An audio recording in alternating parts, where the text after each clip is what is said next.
Assalamualaikum warahmatullahi wabarakatuh. Saya Wafa Nabila Ramadina dari kelas 3D Farmasi akan mempresentasikan isi jurnal yang berjudul Formulasi dan Evaluasi Sediaan Tablet Asam Mefenamat menggunakan eksipien cross caramelose sodium sebagai disintegran dengan metode granulasi basah. Nah, berikut merupakan penggalan dari jurnal yang akan saya presentasikan nanti. Di sini dijelaskan bahwa berbagai macam obat analgetik dan antiinflamasi itu banyak sekali digunakan dari kalangan masyarakat. Nah, menurut Hasana dan Suparmi tahun 2012, secara umum analgetik dan antiinflamasi terbagi menjadi dua golongan. Golongan yang pertama itu ada AINS atau antiinflamasi non-steroid, dan yang kedua itu ada AIS atau antiinflamasi golongan steroid. Nah, sedangkan asam mefenamat atau tablet asam mefenamat yang akan saya bahas kali ini termasuk ke dalam antiinflamasi golongan non-steroid. Nah, dari data yang sudah ditunjukkan bahwa asam mefenamat ini ternyata memiliki kelarutan yang sangat kecil di dalam air, sebanding absorpsinya berlangsung lambat, dan akibatnya efek yang ditimbulkan juga akan lambat. Ada data yang menunjukkan bahwa kelarutan asam mefenamat di dalam air ternyata sangatlah kecil. Hal itu sebanding absorpsinya berlangsung lambat. Akhirnya, akibatnya, efek yang ditimbulkan pun nanti akan lambat. Nah, semakin berkembangnya zaman, maka dikembangkanlah penghancur untuk formulasi sediaan tablet berupa super disintegran. Nah, salah satu contohnya yaitu cross caramelose sodium yang digunakan pada penelitian kali ini yang memiliki dua mekanisme kerja. Nah, di sini diterangkan bahwa alasan dibuatnya tablet asam mefenamat dengan metode granulasi basah, hal ini dikarenakan adanya beberapa keuntungan. Yang pertama yaitu meningkatkan fluiditas dan sesuai untuk sifat alir atau kompaktibilitas yang buruk, mengurangi penjeratan udara, mengurangi debu, pembasahan granul yang sesuai, dan homogenitas sediaan dosis rendah, meningkatkan keterbatasan serbuk melalui hidrofilisasi atau granulasi basah. Yang terakhir, memungkinkan penanganan serbuk tanpa kehilangan kualitas tempura.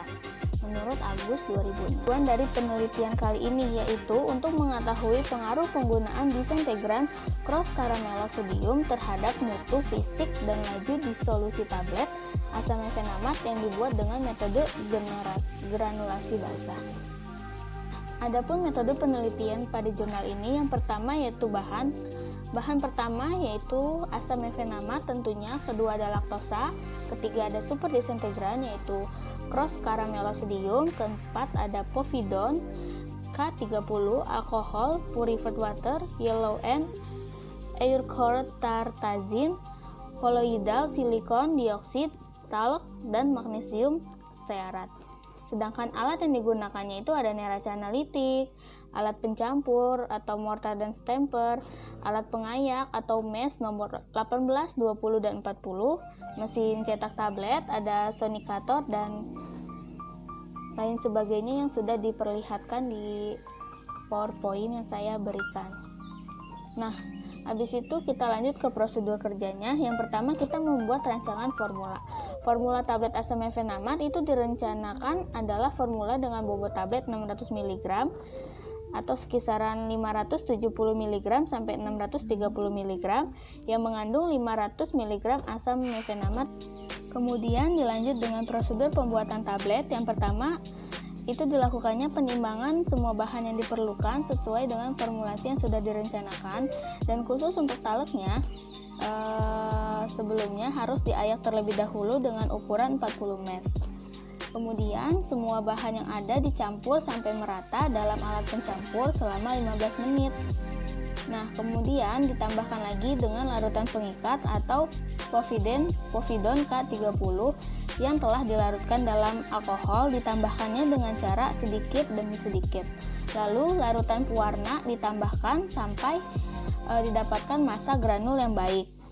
Setelah sudah didapatkannya massa granul yang baik, kemudian granulat diayak menggunakan ayakan 18 ml, lalu dikeringkan menggunakan oven selama 20 menit pada suhu 60 derajat Celcius hingga kadar air pada granul diperoleh mencapai 1-2%.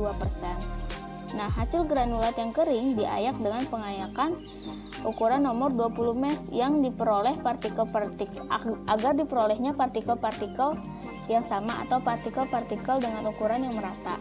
Kemudian, granul dicampur dengan talek magnesium stearat dan koloidal silikon dioksida. Lalu masa tablet siap untuk dicetak. Kemudian pembahasan selanjutnya yaitu evaluasi granul.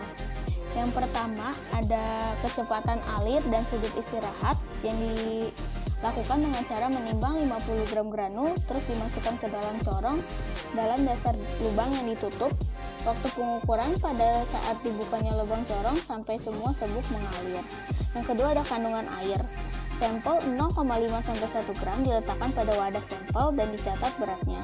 Yang ketiga ada kompresibilitas, yaitu berat jenis mampat sama dengan kompresibilitas menurut Wikarsa dan Siregar 2010. Dan yang terakhir ada granulometri yang merupakan analisis ukuran repartasi granul atau penyebaran ukuran granul dengan menggunakan susunan pengayak dengan berbagai ukuran mesh terbesar dilakukan paling atas dan di bawahnya disusun pengayak dengan mesh yang paling kecil. Bahasan selanjutnya yaitu evaluasi tablet. Yang pertama ada keseragaman bobot, yaitu dilakukan dengan cara ditimbangnya 20 tablet secara satu persatu. Kemudian dihitung bobot rata-rata tiap tablet. Dan jika ditimbang satu persatu, tidak boleh lebih dari 2 tablet yang bobotnya menyimpang dari bobot rata-rata yang sudah ditetapkan. Yang kedua ada keseragaman ukuran, yaitu dilakukan dengan cara dipilihnya 2 tablet dari masing-masing formula, diukur tebal dan diameter masing-masing tablet menggunakan alat ukur. Yang ketiga itu ada kekerasan tablet. Di sini dilakukan dengan cara diambil 10 tablet lalu diberikan beban pada tablet.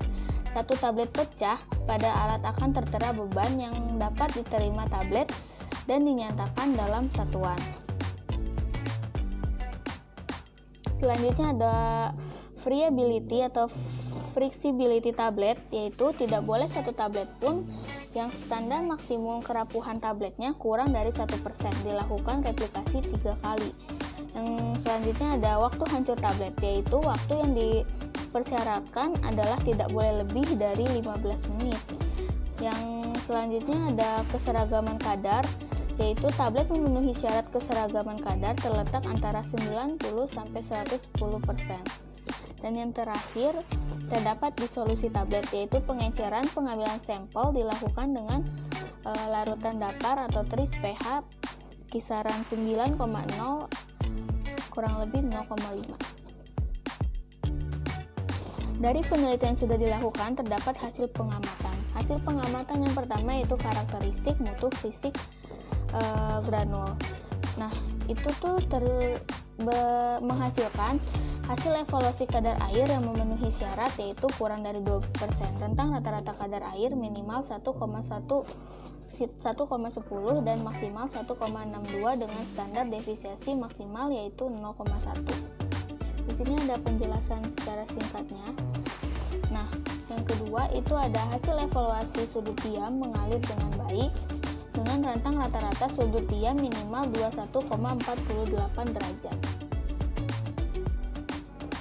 Nah, untuk hasil evaluasi laju air dan hasil evaluasi kompresibilitas itu menunjukkan hasil yang memenuhi persyaratan. Sedangkan hasil evaluasi granulometri menunjukkan hasil yang tidak memenuhi persyaratan karena hasilnya itu kurang dari 10%. Hal ini dikarenakan rentang rata-rata granulometri itu minimal 29,86% dan maksimal 50,91%.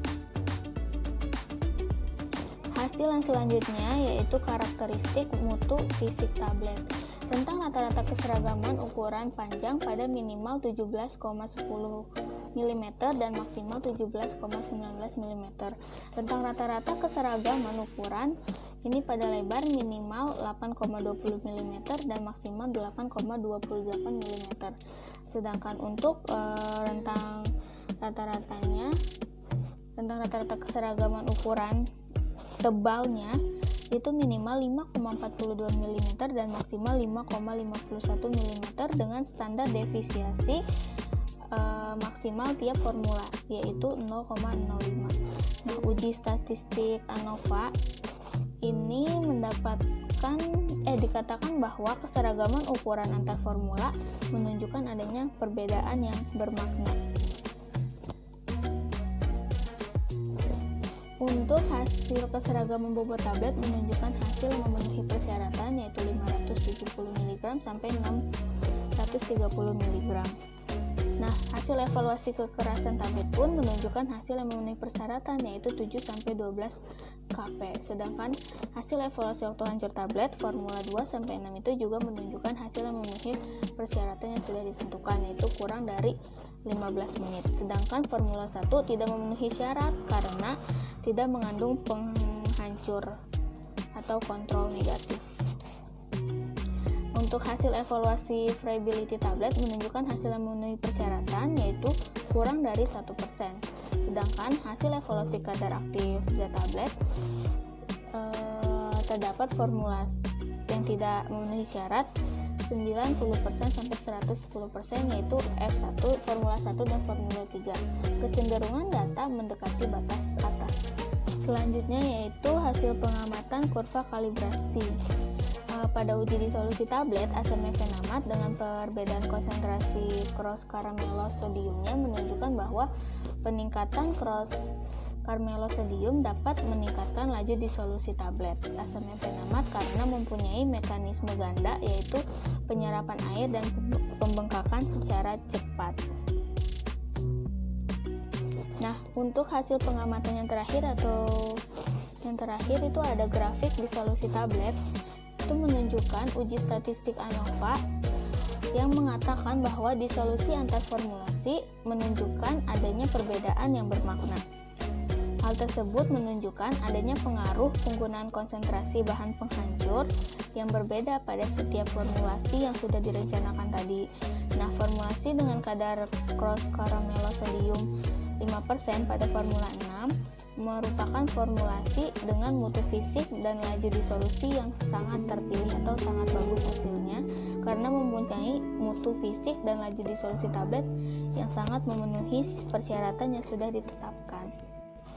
Nah, terakhir itu ada kesimpulan, yaitu kadar cross karmelosodium sebesar 5% pada formulasi 6 merupakan formulasi yang sangat terpilih atau formulasi yang sangat bagus karena menghasilkan mutu fisik yang sangat memenuhi syarat dan laju disolusi yang sangat optimal sesuai dengan aturan atau persyaratan yang sudah ditetapkan atau peraturan yang sudah ada untuk persediaan tablet.